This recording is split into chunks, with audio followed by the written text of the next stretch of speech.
que las farmacéuticas quieren monopolizar o eliminar para poder seguir vendiéndonos sus medicamentos químicos. Tiene una pequeña empresa familiar, Pamias Hortícolas, con sede en Balaguer, la Lleida profunda. Y bueno, pues en los últimos años ha estado peleando por introducir en España una planta llamada la stevia, una planta que es un auténtico tesoro para diabéticos, hipertensos y obesos, encontrándose, doy fe porque lo conozco, con todas las trabas posibles por parte de una administración a la que no le importa el sufrimiento de las personas ni el expolio del presupuesto sanitario por parte de la industria farmacéutica. Les dejo con el señor Josep Pamias.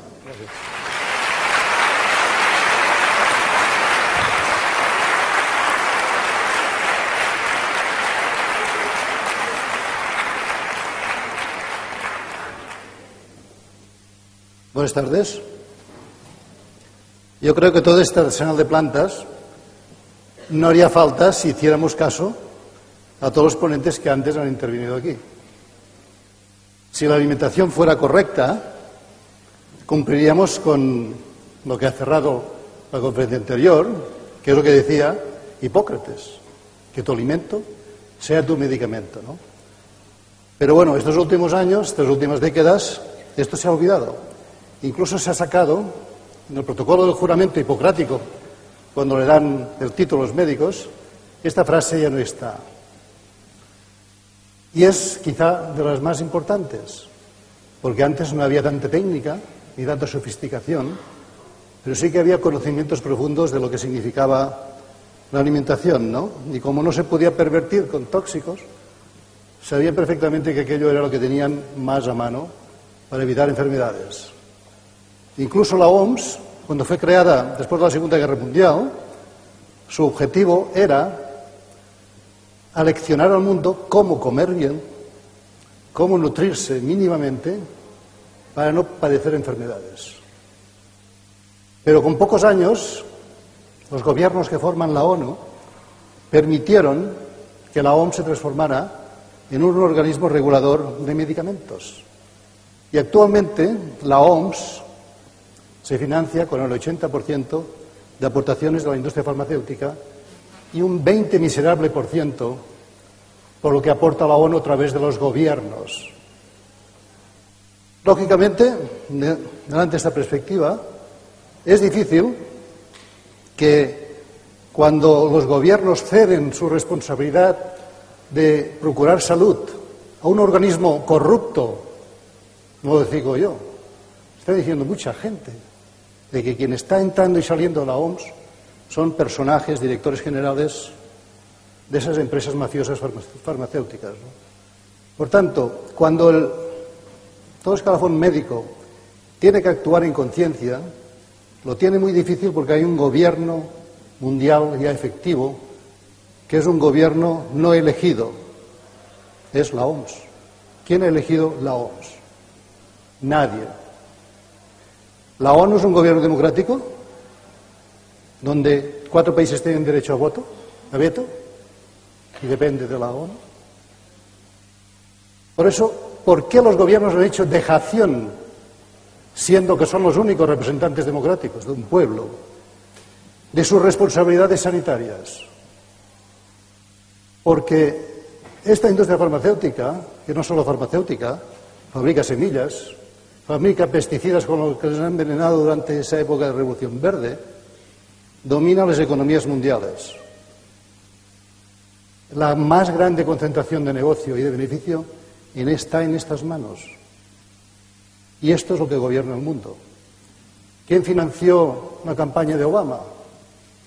Esta mañana han dicho que Kraft, en buena parte, pero Monsanto dio 80 millones de dólares a Obama para su campaña, pero 80 millones más al candidato republicano. Ganara quien ganara, siempre ganan, porque quien paga manda. Creíamos que un presidente negro, un poquito más progre, nos sacaría de estas miserias. Pero cuando este hombre tiene que llegar a la Casa Blanca, gracias a esos millones de dólares, no lo pagan. ¿Qué pasa en Europa? En Europa, Richard J. Roberts, un premio Nobel de Medicina, hace 3 años, en 2007, en La Contra, La Vanguardia, le titulaba en su entrevista, decía, el fármaco que cura no rentable. Y explicaba cómo, cuando encuentra un medicamento que puede curar, la industria farmacéutica que financia en parte sus investigaciones en las universidades públicas ordena al premio Nobel y a tantos otros que no llegan a eso, a que reconviertan ese medicamento en uno que cronifique la enfermedad. Y cuando el periodista le dice, pero esto es imposible, tenemos un gobierno democrático que controla, que vela por nosotros, usted desconoce, le decía a ese periodista, de que las grandes campañas de los partidos políticos no las financian sus afiliados. Llega una miseria lo que llegan a recaudar por cuotas de sus afiliados. Tienen que sacar de otras partes, básicamente de la industria farmacéutica y la otra mafia que es la financiera, ¿no? Claro, si estamos en esta situación de indefensión desde la sociedad, en que los gobiernos no son libres de actuar delante de esos temas, ¿qué estamos haciendo aquí? Suiza lo ha solucionado de otra forma. Tienen derecho a la democracia directa. Es de los pocos países, creo que no hay ninguno más. En Estados Unidos algún estado tiene derecho al referéndum vinculante, pero por ejemplo en Suiza, cuando el pueblo quería curarse de otra manera y planteaba de que todas las terapias naturales estuvieran contempladas dentro del régimen público de sanidad, en el Parlamento se votó en contra. Pero con 100.000 firmas, una población de 7 millones de habitantes, más o menos como Cataluña, tienen el derecho a plantear un referéndum vinculante sobre temas importantes. Y plantearon este, entre otros. Y lo ganaron al revés de lo que perdieron en el Congreso. En Suiza, cualquiera puede elegir morirse de cáncer con quimio o con homeopatía. Escoges tú el médico y la técnica que tú quieres que te apliquen si tienes una enfermedad. Porque tú eres libre, tú eres el mejor médico. A ti te tienen que informar de las diferentes posibilidades si tienes la enfermedad. Primero hay que prevenirla, como os he dicho antes, es la alimentación de cada día. Pero si tienes una enfermedad te tienen que dar a ti el poder de decidir si quieres una terapia o quieres otra. Aquí no. Aquí tenemos que hacer lo que sea. Vamos al médico, quimio, radio, cortar, mutilar. Si tienes diabetes, pincharte como los locos y con insulina, amputarte pies. Ciegos te quedas. No tenemos derecho a probar, a equivocarnos nosotros. Como seres humanos tenemos derecho a equivocarnos. De los errores aprendemos. No podemos fiarnos solo de la ciencia prostituida actual que se aprende en las universidades. Y esto lo he vivido con mi hija. Mi hija es médico hace 5 o 6 años. Y estaba también ciega, como la mayoría, basando solo en lo que han aprendido. Porque si se marchan de lo que han aprendido, pronto se les sacan del colegio. Pero tuvo una hija, mi primera nieta, lo he explicado algunas veces, y hasta los 4 meses caquitas con sangre cada día. Mi hija le decíamos, por favor, si tu leche quizá tenga algún problema. Si no sabéis qué es lo que tiene, tenía una colonoscopia a la espera a los 5 meses, a los 6 meses. Una colonoscopia para un bebé. Mi hija cambió a los 5 meses de todo tipo de alimentación, pasó a una alimentación todo ecológica, para que ningún químico que pudiera provocarle alguna alergia, alguna historia. Y además ella dijo, pues y además no voy a tomar leche. A la semana que nuestra nieta dejaba de sangrar, empezaba a ganar más peso. Y a los 15 días ni muestras analíticas salieron de sangre. Mi hija aún no ha tenido bastante con eso. Sí, ha tenido bastante. Ha hecho un máster de acupuntura, aparte de que al momento, y está viendo ya otro campo, ¿no? Un máster de acupuntura, profesores chinos. Bueno, me han explicado también que no solo es la acupuntura, sino que también la fitoterapia asociada a la técnica de la acupuntura. Pero a pesar de esto, hemos tenido otra nieta y tomaba algo de lácteos otra vez mi hija. Yo no sé si era para experimentar o qué. Lo cierto es que nuestra segunda nieta no tenía caquitas con sangre, pero sí que tenía un problema de la piel que no sabía con qué solucionarlo. Parar en seco otra vez, de no tomar leche y todo ecológico, y en una semanita, 15 días, esa piel volvía a estar preciosa. Por eso que es tan importante lo que nos ponemos dentro. Hay veces que no podemos evitarlo. Tenemos una fábrica al lado que nos contamina. Tenemos un agua que bebemos que es asquerosa, porque allí se vacían todos los residuos de las empresas, de las depuradoras, y nos pasan con un poco de cloro y ya está. Para eso es mejor beber el agua del mar. Que esta mañana Ángel Gracia también ha explicado, porque en el mar, allí prácticamente acaban todos los problemas, ¿no? Por eso creo de que todo el mundo que tenga experiencias de ese tipo no se las puede callar para ellos en casa. A mí no tengo más mérito no más conocimientos que muchos abuelos que no saben hablar o no quieren, no tienen miedo a hablar. Tengo muy pocos conocimientos. Lo que a partir de un momento determinado decidí hablar. Compartir lo poco que conocía con los demás y perder el miedo. Dichoso miedo, ¿no? No hace mucho tiempo leí que tener temor es desamor. Tener temor provoca violencia. ¿Por qué provoca violencia el temor, el miedo? Porque si tú tienes miedo te pones a la defensiva.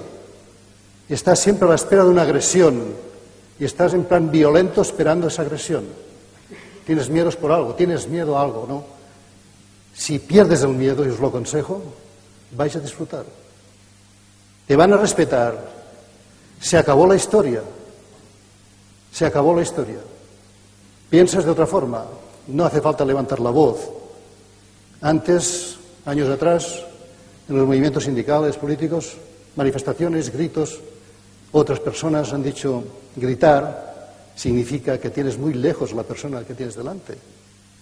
Yo estoy aprendiendo últimamente eso, ¿no?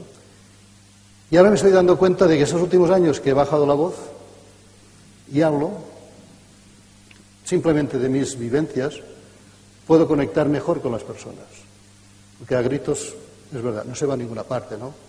Eso lo decía Gandhi. ¿Os acordáis de la lucha de la marcha de la sal? El dominio inglés, 170.000 soldados hacían, además de dominar todas las riquezas indias, que obligar a todos los indios a comprar sal a una empresa monopolio de los ingleses. Gandhi solo hizo que coger un cubo de agua, ir al mar, hacerse su sal, 9 años de cárcel. No tuvo miedo ese hombre. Pero detrás suyo 60.000 indios más hicieron lo mismo. 60.000 indios más que fueron a la cárcel. Y aquello se convirtió en insostenible y los ingleses tuvieron que irse a su país. No hace falta violencia, hace falta perder el miedo. Esos miedos que tenemos todos a cambiar de dieta, a probar una planta, a ser nosotros mismos, no sé, a confiar en los demás y dar el paso. Yo os podré hablar de plantas, pero creo que lo más importante está en eso. Nosotros en la asociación que hemos creado no es para hablar solo de plantas, es para hablar básicamente de nutrición. Las plantas, pues para personas que están muy graves, es una ayuda. Pero no cambies la píldora o la inyección por una planta solo. Esto no es así de sencillo. Son cambios de hábitos, de vida. Esta mañana Ángel Gracia, un hombre de 80 años, está más ágil que yo. Este hombre hace años que lo hace. Habéis visto aquellos movimientos que hacía, ¿no? Que nadar en seco y cómo cuida su figura y cómo... Hoy también he aprendido otra cosa, que mi papada pues debe venir de mi... Y porque aún me gustan los lácteos, tomo muy poquitos, pero bueno, como no tengo que tener niños, pues no va a afectar a mis... Pero hoy me acaba de convencer de que tengo seguramente que solucionar ese problema por evitar mi papada. O sea que estamos aprendiendo.